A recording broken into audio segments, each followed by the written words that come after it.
Je suis Lionel Rousseau, présentateur d'Europe 1 Sport.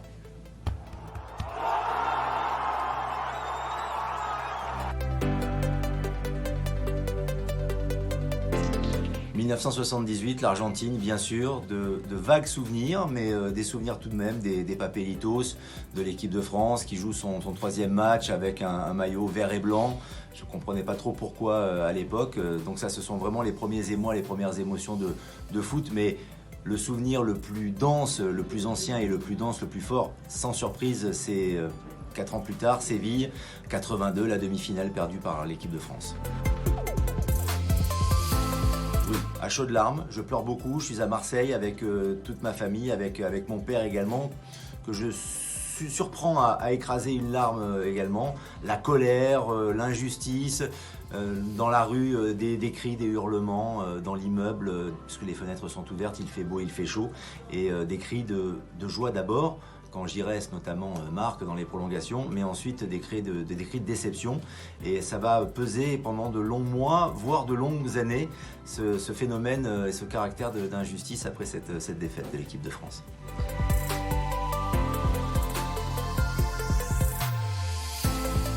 Professionnellement, c'est une passion évidemment qui s'affirme avec ce métier de journaliste, mais c'est surtout 98 parce que je corresponds à la bonne génération. J'ai la chance de pouvoir suivre l'équipe de France, donc d'être au cœur des Bleus, de les suivre régulièrement, d'aller les interviewer, d'être à tous les matchs, d'être à la finale également, et de pouvoir surtout interviewer les premiers champions du monde français après la victoire contre le Brésil.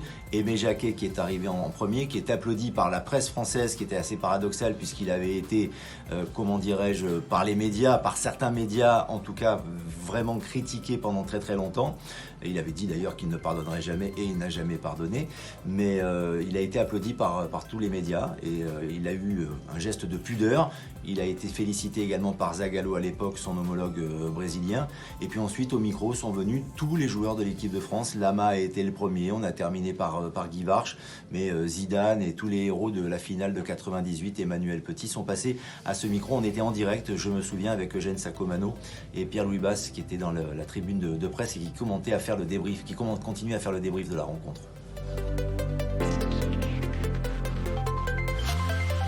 Non.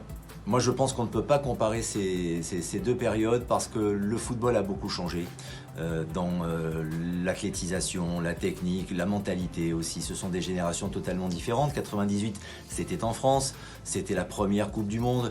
Les joueurs avaient établi une forme de proximité avec le public. Cette proximité, elle existe beaucoup moins maintenant. Les joueurs se protègent beaucoup plus. Ce sont des entreprises sur pattes qui courent sur le terrain.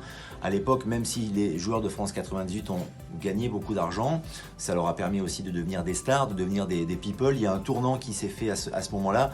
On avait quand même cette proximité. Donc il y a très peu de points communs à mon sens. Le point commun que l'on peut trouver, c'est peut-être d'un point de vue tactique avec le système défensif de Deschamps, de Jacquet, qui est appliqué aujourd'hui par Deschamps, qui en est le digne héritier. Mais je crois que ça s'arrête là. Je la vis en intraveineuse, c'est-à-dire que du matin au soir, je regarde les matchs, autant que faire se peut.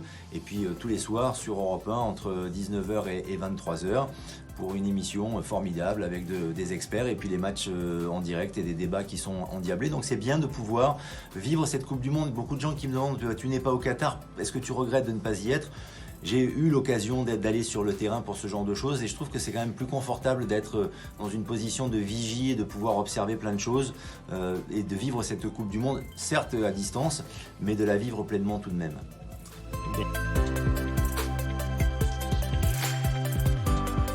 Non, c'est que là, il n'y a que le foot. Il n'y a que la Coupe du Monde. Même les autres sujets foot n'arrivent pas jusqu'à mon cerveau. On est vraiment ancré Coupe du Monde au maximum et on s'intéresse au pays.